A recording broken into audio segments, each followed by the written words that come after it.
छत्र सोहे, अंग जनेऊ धरे सिर पे छत्र सोहे, अंग जनेऊ धरे सिर पे छत्र सोहे, ब्रह्मचारी का वेश बनाया, बलि राजा की बारी आए, हरि वामन का वेश बनाए, बलि राजा के चलने आए, हरि वामन का वेश बनाए, बलि राजा के चलने आए, हरि राजा के चलने आए, बलि राजा के चलने आए। वामन भगवान की जय। बावन भगवान राजा बलि के यज्ञशाला में आते हैं और आज बहुत कुछ मांगने के लिए कहते हैं, मना कर देते हैं। शांति के साथ में बैठेंगे, अभी कथा और चल रही है, ठीक है। अभी राम जन्म है, अभी बावनी हुआ है, तो राम जन्म है, फिर कृष्ण जन्म है ना। आते हैं आज बहुत देर के बाद समझाने के बाद भगवान ने कहा मैं मान लेता हूँ, आपसे कुछ ले लूँ। क्या बताओ? बोले आपको जो चाहिए। बोले आप इतने देर से प्रार्थना कर रहे हैं हमसे कि कुछ ले लो, कुछ ले लो, हम क्या लें? बोले आप जो चाहते हैं। बोले आप अभी बच्चे हैं, हमारे यहाँ एडमिशन ले लें, पढ़ाई कर लें, विद्यालय भी चलता है, हिरण्यकश्यप विश्वविद्यालय, उसी के खानदान से तो है ना। बोले उसमें एडमिशन ले लो, वहाँ पढ़ लो। बोले नहीं, पढ़ लिख के हम क्या करेंगे? बोले नौकरी और चाकरी करोगे और क्या, शादी विवाह होगी। बोले ठीक है, मान लिया आप कह रहे हो शादी विवाह होगी, लड़के बच्चे होंगे, लड़के बच्चे दो चार होंगे और एक आध मर गया। बोले हाँ, मर भी सकता है। बोले मरने के बाद जो रोना पड़ेगा वो कौन काम करेगा? उसके लिए भी कोई कोचिंग सेंटर खोला है, उसके लिए भी आदमी है। बोले नहीं महाराज, रोने का काम तो आप ही करना पड़ेगा। बावन भगवान ने कहा तो ये रोने वाला काम ही क्यों करें हम, हैं? कि बच्चे होंगे फिर बाद में वो हमें कष्ट देंगे तो रोना पड़ेगा। तो बोले वो बीज ही क्यों हुए हम? बोले हमें करने ही शादी। तब बोले महाराज कुछ तो ले। तब उन्होंने कहा हमें 2 पैर 3 पैर जमीन। जब 3 पग जमीन की बात आई तब शुक्राचार्य जी महाराज समझ गए ये कोई साधारण बामन तो नहीं है। नेत्र बंद किए, तुरंत उन्होंने साक्षात विष्णु का दर्शन किया। तुरंत अपने भक्त को बलि को पकड़ा। बोले सुनो बेटा, इस संकल्प के लिए जोर दे रहा है, बिल्कुल संकल्प मत करना। बोले क्यों? अगर संकल्प कर लिया तो ये काम करना पड़ेगा, देना पड़ेगा उसको। नहीं ये बामन है, नहीं त्रोपान, ये तो साक्षात हरि है, ये देव के कार्य की सिद्धि के लिए यहाँ पर आया है, ये देवताओं ने भेजा है इसको, कुछ मत देना। तब भगवान तब कहते हैं संकल्प के लिए उसने वचन तो दे दिया था। बोले संकल्प नहीं दिया, कोई बात नहीं, वचन तो मैंने दे दिया, जो मांगोगे देंगे।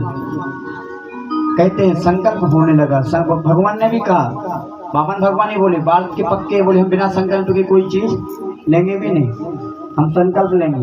संकल्प ले, संकल्प के लिए जैसे ही जल डालने लगे, कहते शुक्राचार्य जी उस नार उसके जो कमंडल था उसकी तंदुली में आकर के बैठ गए। तो भगवान ने भी एक कुसा लिया और सीधा उसी में डाला तो शुक्राचार्य जी की एक आंख पधार गई, एक आंख फूट गई, एक आंख फूट गई। क्यों? भगवान उसको बताना चाहते शुक्राचार्य जी को, तुम गुरु हो, तुम पंडित हो, ध्यान रखना कोई पंडित आचार्य को क्या करना चाहिए। आप हमें यहाँ पर बैठाए हैं, हमारी दृष्टि आप सबके लिए समान होनी चाहिए। गुरु की दृष्टि सबके लिए, ईश्वर के लिए, भक्त के लिए, रक्त सबके लिए समान होनी चाहिए। गुरु ज्ञान दे परंतु अपना चेला ना लग जाए, इसके लिए ये न करे कि अपना अपना करने लग जाए, ये मेरा है मेरा। गुरु की दृष्टि तो हो गई ये मेरा चेला है, तो एक आंख उनकी फूटी गई, तुम्हारी एक दृष्टि होनी चाहिए सबके प्रति।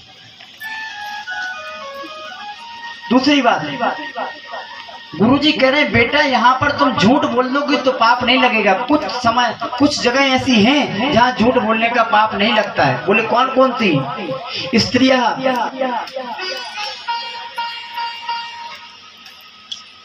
लड़की का विवाह जब हम करते हैं है ना, उस समय अगर हमें झूठ बोलना पड़े एक आध बार तो उस समय हमें दोष नहीं लगता। दूसरा, हम किसी के प्राण की रक्षा करें, हम किसी को बचाएं। हमारे झूठ बोलने से कोई किसी को मार रहा हो, बच रहा है, तो उस जगह पर हमें झूठ बोल देना चाहिए। कोई व्यक्ति लूट रहा है, कोई उसको लूट रहा है, और आपके बोलने से, एक बार झूठ बोलने से अगर वो व्यक्ति बच रहा है तो आपको वहां पे झूठ बोलना चाहिए।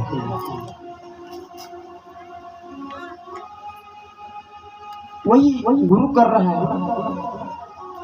परंतु यहाँ पर जैसे ही संकल्प हुआ और कहा बेटा प्रणाम करो, जैसे ही प्रणाम किया भगवान ने अपना विराट रूप धारण किया और एक पैर तो जमीन पर रखा था, दूसरा तो त्रिलोकी को नाप लिया। एक तो रखा ही हुआ था जब दूसरा ब्रह्मलोक में पहुंच गया, त्रिलोकी को 2 पैर में ही नाप लिया, तीसरा पैर रखने के लिए जगह नहीं बची। राजा बलि को बांध के डाल दिया गया। आपने संकल्प किया था, आपने पूरा नहीं किया, आप दंड के अधिकारी हैं। आज राजा बलि ने एक बात कही, बहुत ही सुंदर बात कही। राजा बलि ने कहा प्रभु एक बात बताओ, मैं संकल्प को पूरा नहीं कर पाया, मैं जानता हूँ, मैं दंड का अधिकारी हूँ, आप एक बताओ, एक बात मेरे से बताओ कि एक बात आप संपत्ति को नापे हैं अभी तक, आप संपत्ति को नाप, संपत्ति बड़ी होती है कि संपत्ति का मालिक है? मालिक बड़ा होता है ना। आपने अभी प्रॉपर्टी नापी, उसका मालिक बाकी है। तीसरा पैर आप मेरे सिर पर रखो प्रभु। जैसे ही प्रभु ने तीसरा पैर उसके सिर पर रखा है, आज गोविंद के नेत्रों से आंसू आ गए। अरे तेरे को तो मैं लूटने आया था, तूने तो मुझे ही लूट लिया। अरे तुम्हें छलने आए थे, तुमने तो हमको ही छल लिया। हम क्या लूट सकते हैं तुम्हें? आज भगवान उस पर मोहित हो गए और कहा अब बता बेटा तू क्या चाहता है? अगर तू कहेगा कि इंद्र से लड़के वो त्रिलोकी का राज्य चाहिए तो मुझे लड़ना भले पड़े, तूने संकल्प कर दिया, दे दिया मुझे, लेकिन वो मैं तुझे 12 लाख के दूंगा। बोले कुछ नहीं चाहिए। बोले एक वरदान दे सकते हो तो दो। बोले क्या? नित्यम दृष्ट्वा सीमां मत्वा गदा पाणिमवस्थितम्। बोले प्रभु अब मैं घर से जब निकलूं और जब अंदर जाऊं आपका दर्शन हो बस। भगवान ने कहा तू तो मुझे चौकीदार बना लिया हैं? क्या तू कब निकलेगा कब अंदर जाएगा हमें यही देखना पड़ेगा। अरे तभी संभव हो सकता है जब हम चौकीदार बन के खड़े हो जाएं। बोले प्रभु वो नहीं मालूम, भगवान ने भी कह दिया नित्यम दृष्ट्वा सीमां मत्वा, तू डेली मेरा दर्शन करेगा। और एक रूप से राजा बलि के द्वार पर आज भी प्रभु खड़े। बोले भक्त वत्सल भगवान की जय। भगत के बस में है भगवान, है ना। हम सब लोग गाते हैं कि नहीं गाते? ये भगत ही तो है, बस में करके रख लिया, भगवान को चौकीदार बना के रख लिया। भगवान को बस में करना कोई बड़ी बात है क्या? बस आप उसके हो जाएं, समर्पित कर दें। हम समर्पित नहीं कर पाते हैं, बस यही यहाँ गलती होती है। हम धन संपत्ति आदि से भगवान को प्राप्त नहीं कर सकते। भगवान को प्राप्त करने के लिए सिर्फ एक ही चीज है, वो है हमारा मन। मन के हारे हार है, मन के जीते जीत, मन ही मिलावत राम सो, मन ही करत भजीत। मन अगर हमारा बस में है, मन से हम प्रभु को मान लिए हैं तो हमें सब कुछ प्राप्त कर सकते हैं। आगे सूर्यवंश की कथा आती है। सूर्यवंश में अनेक अनेक राजा हुए हैं। राम कथा बहुत ही सुंदर है। राम कथा की यहाँ पर ज्यादा बड़ी व्याख्या नहीं है। भागवत में खाली सिर्फ 2-4 अध्यायों में ही 2-4 अध्याय में राम जी की कथा दी गई। बोले इतना कम, इतना बड़ा गोस्वामी तुलसीदास जी ने ग्रंथ लिखा है, भागवत में इतना क्यों? वो रामचरितमानस कहना भागवत में जरूरी था क्या? बोले हाँ जरूरी है। बोले क्यों? क्योंकि कृष्ण के जो चरित्र है ना ऐसे हैं कि लोगों की दृष्टि बदल सकती है। भगवान ने चीर हरण किया, ये कोई भगवान तो नहीं करता है ना। भगवान ने रास किया, ये भगवान के काम तो नहीं है। अगर ये सब प्रसंग हमें समझना है तो पहले रामचरितमानस। रामचरितमानस में क्या है? बोले रामचंद्र के जो मर्यादित पात्र हैं, जो उनके चरित्र हैं, उनकी दृष्टि का वो चश्मा आप लगाएंगे तब कृष्ण चरित्र आपको समझ में आएगा। मर्यादा का चश्मा लगाएंगे तभी आपको कृष्ण चरित्र समझ में आएगा। राम कृष्ण दो एक हैं, अंतर नहीं इनमें से, इनके नयन चतुर हैं, उनके कर गंभीर। एक के नयनों में चपलता है, दूसरे के में गंभीरता है। दोनों एक ही हैं। सूर्यवंश में अनेक राजा हुए हैं। राजा अम्बरीश की कथा बहुत अच्छी लगती है हमें भी।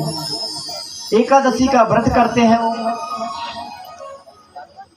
एकादशी का व्रत करने का उनका नियम होता है कि हम एकादशी के दिन जो भगवान को रसोई बनाएंगे, जो उनको भोजन पवाएंगे, जो भोग लगाएंगे, अपने हाथ से वो दाने को, वो चकली होती थी ना पहले के जमाने में, वो अपने हाथ से, वो चक्रवर्ती सम्राट होने के बाद ही भगवान की ठाकुर जी की सेवा अपने हाथ से करते थे।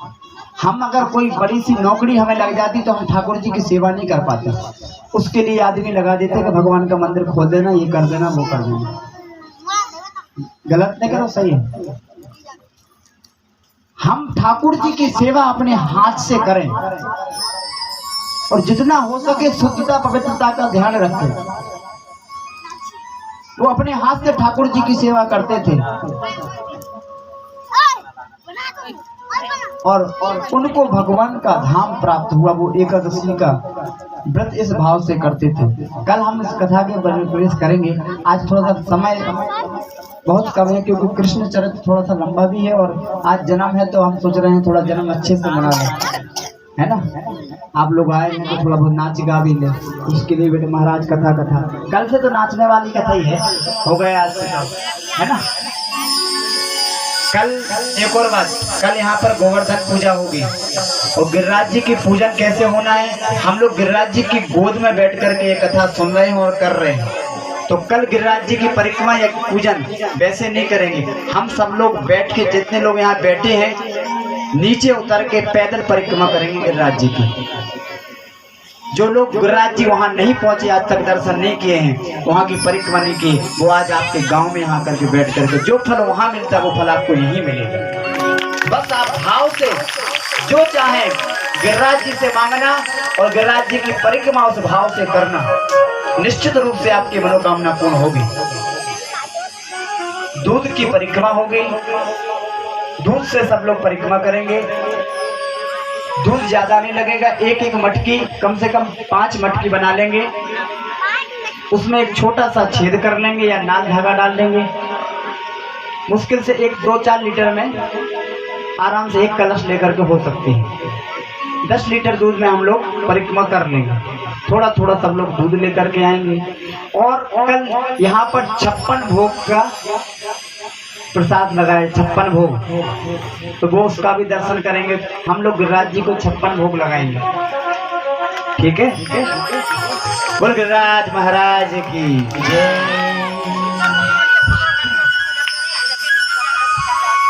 और वो प्रसाद आप लोगों को मिलेगा भी, ठीक है।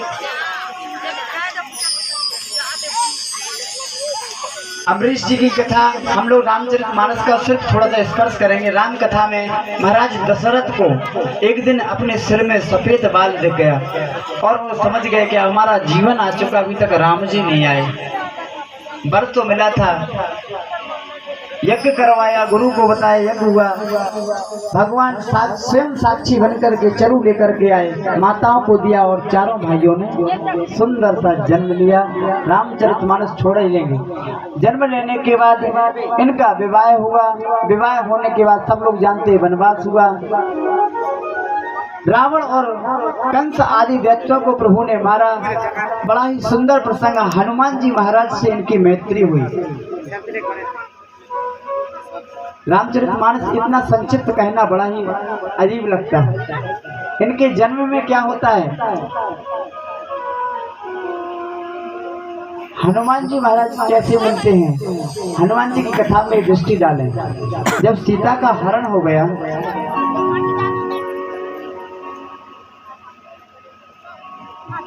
कल का महाभोग भंडारा माननीय जनपद अध्यक्ष श्री सुखरीत सिंह सरदार जी की तरफ से जोरदार तालियों के साथ अध्यक्ष जी का धन्यवाद।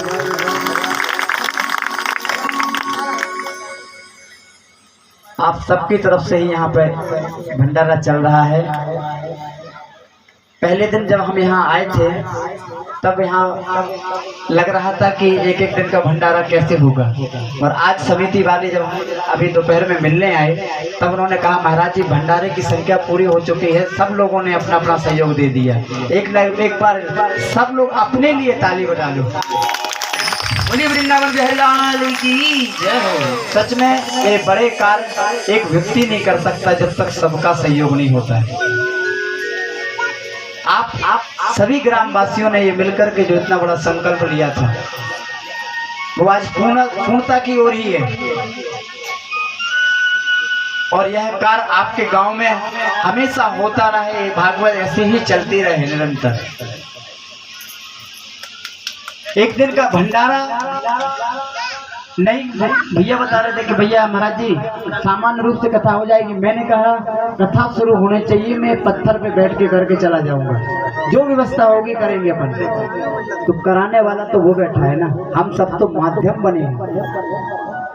सब ठाकुर जी गिरिराज जी की ही कृपा है, सब लोग मिलकर के कर रहे हैं, सबको बुला लिया, सब कर रहे हैं साथ में। और यह संदेश, ये कथा का संदेश आपका आसपास के क्षेत्रों में भी गया कि पतरा टोली में इतनी एकता है, इतने अच्छे लोग हैं कि वहाँ भागवत का आयोजन किया। ये सबका आपका सहयोग है। पूरी भक्तवत्सल भगवान की जय।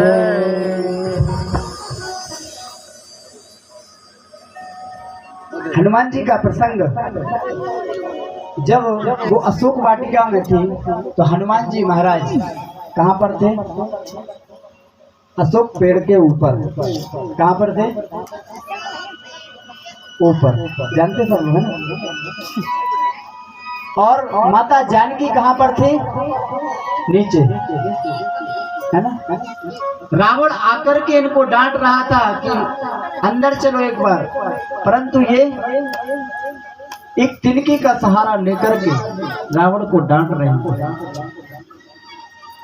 और कष्ट जब हुआ जीवन में माता जानकी का रामचरितमानस में भक्ति का पात्र है, भक्ति के पात्र है वो, भक्ति कहा गया।